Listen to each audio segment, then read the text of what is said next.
Hello বন্ধুরা, কেমন আছো সবাই? আশা করি দেখো ইলিশ মাছ কেটে নিয়েছি, রানবো কাঁচা কুমড়ো দিয়ে। এদিকে কুমড়ো আর কাঁচা ঝাল কেটে নিয়েছি, জিরে বেটে নিয়েছি, লবণ, হলুদ। এবার এগুলো মাখিয়ে নেব। এবার মাছগুলো ভেজে নিচ্ছি। এবার এগুলো উল্টে নেব। মাছের পেট ভরা ডিম তো, তাই সাবধানে উল্টাতে হবে। একে একে তুলে নেব।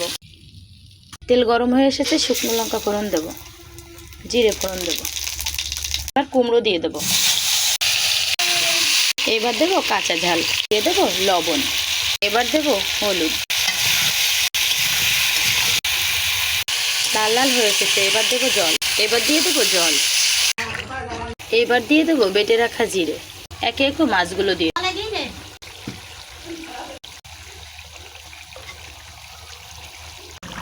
এবার নামিয়ে দেবো।